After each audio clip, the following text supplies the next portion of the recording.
Assalamualaikum warahmatullahi wabarakatuh dan selamat sejahtera.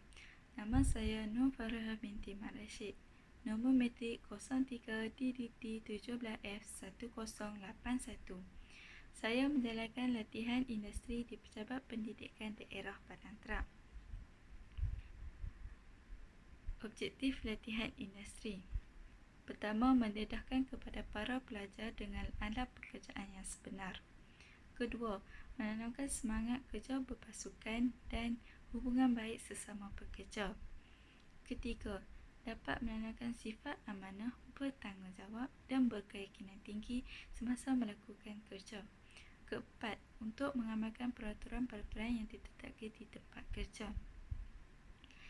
Sekarang saya masuk kepada latar belakang organisasi.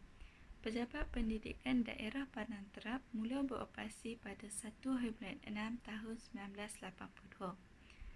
Jarak di antara Pejabat Pendidikan Daerah Padang Terap ke Jabatan Pendidikan Negeri adalah 35 km. Visi dan misi organisasi. Visi: pendidikan berkualiti, insan terdidik, negara sejahtera. Misi: melestarikan sistem pendidikan yang berkualiti untuk membangunkan potensi individu bagi memenuhi aspirasi negara. Carta organisasi. Saya diletakkan di bawah unit Sumber Manusia, ICT dan Pentadbiran Am yang diketuai oleh Puan Hasnah binti Abdul Rahim, dan terdapat beberapa pembantu tadbir. Sekarang saya masuk kepada ringkasan aktiviti latihan industri. Mewujudkan barkod dari laman web SPLKPM, iaitu Sistem Pengurusan Latihan Kementerian Pendidikan Malaysia. SPLKPM merupakan salah satu laman web atau portal yang penting bagi pegawai atau guru. Portal yang dibangunkan untuk memudahkan dan melancarkan lagi proses pengurusan latihan, kursus, seminar dan bengkel yang telah disertai.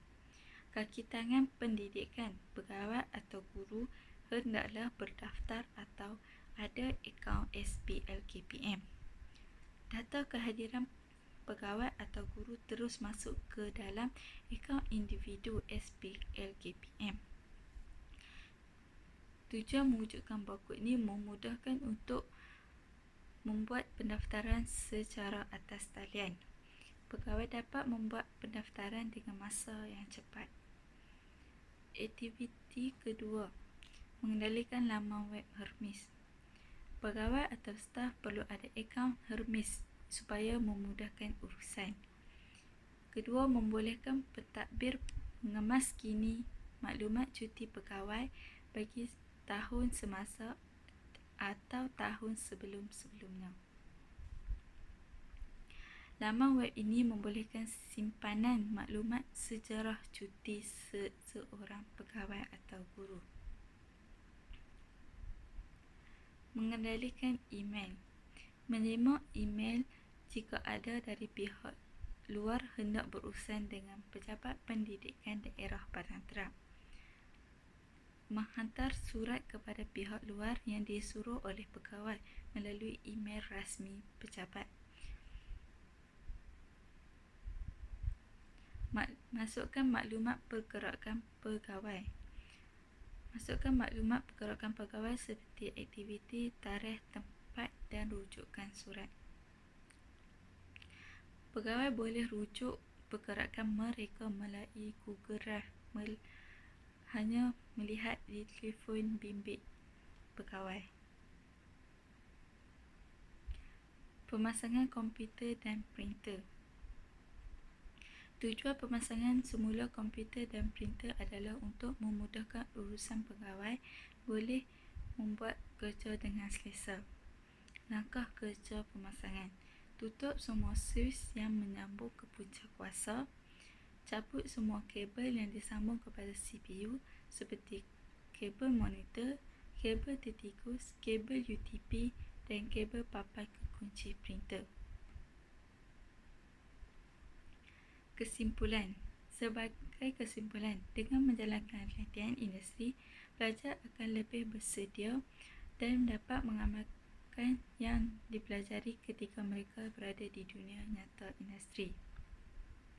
Para pelajar mendapat pengetahuan baru tentang pengurusan dalam jangka masa, aliran proses dokumentasi apabila memohon kepada industri baru, dan meningkatkan kemahiran teknikal mereka dan membina tahap keyakinan untuk menghadapi cabaran kehidupan kerja.